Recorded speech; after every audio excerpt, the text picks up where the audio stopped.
Hello everyone, my name is Bobby Watkins and this is my final presentation for classroom management. So I want to start out with a quick introduction, just kind of let you know what we're going to cover today. First, the mission statement, some classroom rules, a few classroom consequences, classroom procedures and routines, the contract for parents, students, and teachers, and then finally some classroom signals. Our mission statement is simply going to be this. Students will work with the teacher to ensure retention of material covered in the class. Through thorough completion of all assignments and all assigned work, students will improve understanding of material and prepare for the end of the year AP exit exam. So this is preparing for an AP psychology class. So I'm sure we all know that at the end of an AP class, there's an AP exit exam that will help give students credit for college, like getting them a couple hours of credit for a college class. So I wanted to make sure that was a big part of the mission statement because that's a big part of the class. That's the reason it's an AP class, not just a standard class. Some of the classroom rules, standard rules, follow all directions of the teacher. I'm the adult, I'm the teacher, I'm the authority in the classroom, so please follow all my instructions and directions. Be ready to do your best every day. That includes being on time and having all of your necessary equipment, whether it be textbooks, handouts, worksheets, paper, pens, pencils, highlighters, whatever you need to be successful in class, student needs to make sure they bring it. And then finally, be respectful to all other students. Bullying is something that will not be tolerated in my classroom. That's something that I have no tolerance for. Some of the classroom consequences for breaking different rules or not following instructions the way the student should.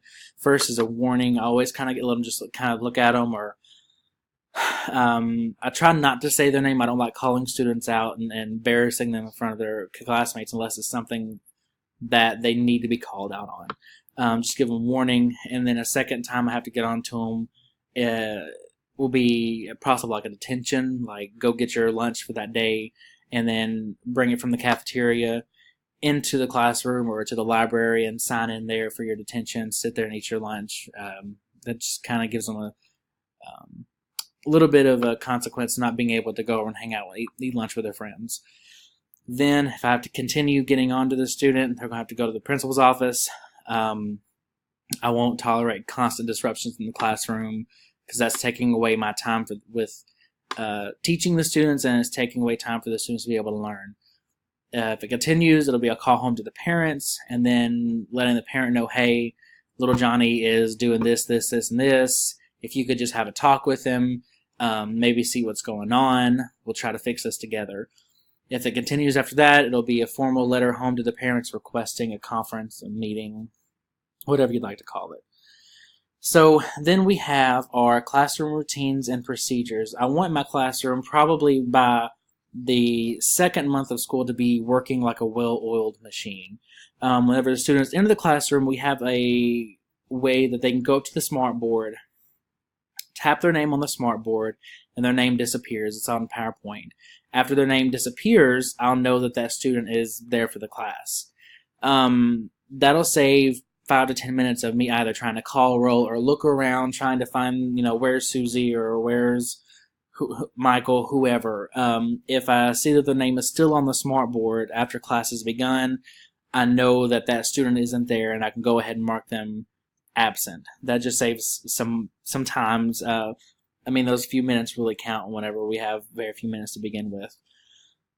After the student gets through, they tap their name, they go to the desk, pull out their paper, pencils, writing utensils, whatever they need for the class. Classroom discussion, everyone's going to be required to discuss and be involved in the class. It's not going to be centered around me. It's not going to be a dictatorship. But with classroom discussion, we're going to have an open discussion. Everyone has to talk. If I have questions, it's going to be cold calling. I'll pick a different student every time. I'm going to let them know from day one that they have to be ready for them to be called on. And I'll take I don't know as an answer maybe once or twice. But if they start getting into the habit of saying, I don't know, they're just trying to shrug off the responsibility and they don't want to have to answer, then we'll have to have a discussion about that. Students will be respectful of each other. Like I said earlier, there will be no bullying. There will be a zero tolerance bullying policy in class.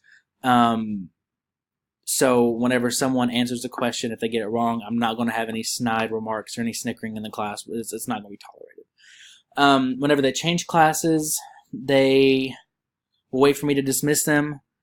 They have 6-7 minutes, I believe, in between classes to get to their class. So I'll give them a couple minutes to pack up their things just to make sure they're not late. But ultimately, I decide whenever the students leave and, try to make sure that they get to class on time. I don't want them packing up while I'm still in the middle of a lecture or of a discussion, trying to shave off those minutes that I could be using to work with them or teach them something.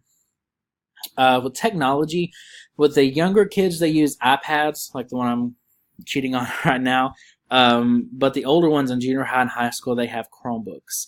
And we have these big Chromebook cases. They have the drawers with chargers in them, and they're all labeled and numbered. And what I'm probably going to end up doing is, to be safe, is to assign each of the students in every class a specific laptop that's numbered. And what I'll have them do is numbered 1 to 28 or 30, however many we have in the case. And that specific student is responsible for getting the laptop safely to their desk and then safely back into the container, plugging it up in the correct slot. And if I see that, or if someone tells me that it wasn't in the right spot or it's missing, God forbid, I'll know who I can, talk to about that. With restroom breaks, theoretically, the student should have time in between classes to go to the restroom, get a drink of water, and then make it to class. A lot of students use it as a socializing hour, but that's not really what it's for. It's beneficial for socializing, but that's not really what that's for. So if a student comes into class, they need to use the restroom, they can just raise up one finger, get my attention. They don't need the whole attention of the entire class. They don't need to disrupt discussion or lecture or any assignment or exam, quiz, whatever they're doing. They just need to simply raise one finger, and I'll acknowledge them. I'll shake my head yes, and they can get up and excuse themselves. What they'll do is they'll sign out on the clipboard by the door. They have these giant safety reflector orange vests that they have to put on or put over their shoulder. They just have to make sure it's visible. That's to let any administrators or any teachers in the halls, anybody out in the hallway, know that that student is out of class and they have permission to be out of class. It just makes sure that all the students are accounted for and safe if something, God forbid, were to happen. Next is contracts. So each contract, the portion for the parent, for the student, and for the teacher, they're all going to be on one sheet. We're all going to sign it and date it. And it's pretty much going to go as follows. It's pretty self-explanatory and standard. As the parent, they're going to sign saying, I promise to support my student every day. I will be involved in my student's education to the best of my ability, and I will do my best to ensure that my student is in class on time every day. And I know that's not possible in a real world, that sometimes cars don't start, you got a flat tire, the dog gets out of the house and starts running down the street, and you got to catch the dog and put him back in. Crazy things happen. I understand that. But to the best of their ability, I want parents to know that students need to be there every day.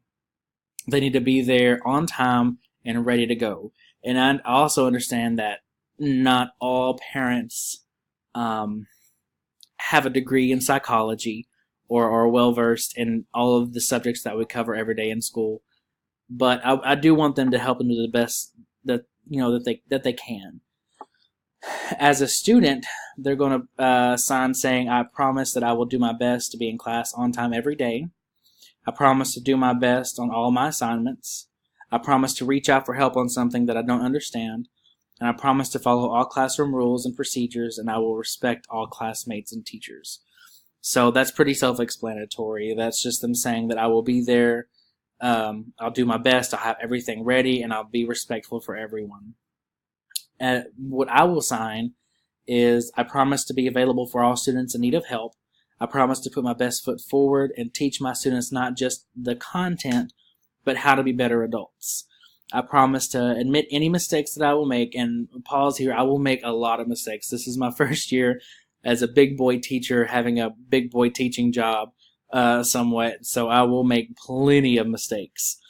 I also promise to go above and beyond to make sure that all of my students are safe and successful in my class.